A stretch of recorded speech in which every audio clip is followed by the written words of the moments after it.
আছি মালদা স্টেশনে। এখান থেকে যাব ব্যাঙ্গালোর। তো ডিরেক্ট যাচ্ছি না, কারণ ট্রেনের টিকিট করা ছিল, কিন্তু ট্রেন আমাদের হয়ে গেছে ক্যান্সেল, যার জন্য আমাদের ফ্লাইটের টিকিট করা হয়েছে পরশু ভোরে। তো এখন আমরা হাওড়া যাচ্ছি। তো মালদা স্টেশনে বসে আছি এখন ট্রেনের অপেক্ষায়। ট্রেন আসলে সেখানে উঠে তারপর আমি কী করছি তোমাদের সব আপডেট দিতে থাকবো, তোমরা সঙ্গে থাকো। আজকে এখানে প্রচণ্ড গরম, যার জন্য কর্তামশাই নিয়ে আসলো থামস আপ। এই ঠান্ডা ঠান্ডা থামস আপ খেয়ে অনেকটাই কিন্তু স্বস্তি পাওয়া গেল, কারণ মালদার গরম কিন্তু ভীষণ গরম, একেবারে ভ্যাপসা গরম। ফাইনালি অনেকক্ষণ গরমে বসে থাকার পর আমাদের ট্রেনের অ্যানাউন্সমেন্ট হয়েছে, আর সাথে সাথে ট্রেনও ঢুকে পড়েছে। এবার আমরা ট্রেনে উঠে পড়ব। আমাদের এই ট্রেন ছিল স্পেশাল ট্রেন, যেটা এনজিপি থেকে হাওড়া পর্যন্ত রয়েছে। পুরো ট্রেনটা এসি ট্রেন ছিল, যার জন্য দেখেই একটু শান্তি পাওয়া গেল। উঠে নিজের জায়গায় লাগেজকে সেট করে নিয়ে আমরা বসে পড়ছি। কি শান্তি যে পাচ্ছিলাম আপনাদের বলে বোঝাতে পারবো না। ট্রেনও আমাদের ছেড়ে দিয়েছে, গরম থেকে আমরা অনেকটাই বাঁচলাম।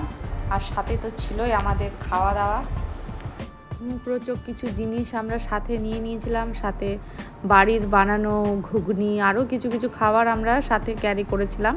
তো এই খেতে খেতে আর বসে বসে বই পড়তে পড়তে, মোবাইল দেখতে দেখতে আমাদের সফর কিন্তু দুজনের বেশ ভালোই কাটছিল। সব কিছুর মধ্যে দিয়ে দুজনের সফর বেশ ভালোই কাটলো।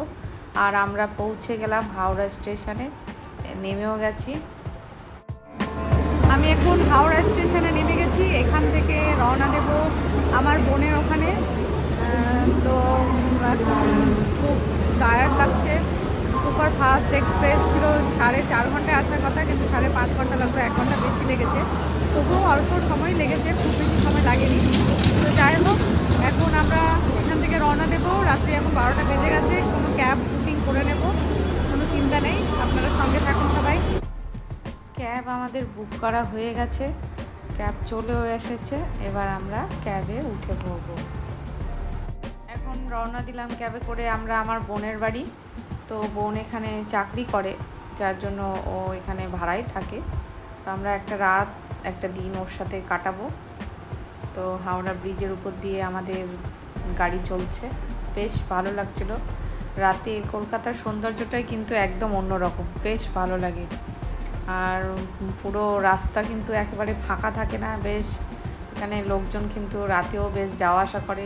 চারিদিকে সুন্দর লাইট দিয়ে সাজানো, এক অন্যরকমই কিন্তু দৃশ্য ওখানে আমরা উপভোগ করতে পারছিলাম। সুন্দর দৃশ্য আর তার সাথে সুন্দর গান, সব মিলিয়ে বেশ সুন্দরভাবে আমরা বোনের কাছে পৌঁছে গেলাম। ও এত রাতে জেগে আমাদের জন্যই ওয়েট করছিল। তো আজকে রাতে আর বেশি গল্প হবে না, কারণ আমরা ভীষণ টায়ার্ড। তো অল্প স্বল্প গল্প করে আমি এবার শুয়ে পড়েছি। তো আজকের এই ভিডিও এইটুকুই, কালকে আমি আবার শেয়ার করব তোমাদের সাথে। সব কিছু সঙ্গে থেকো। Good night.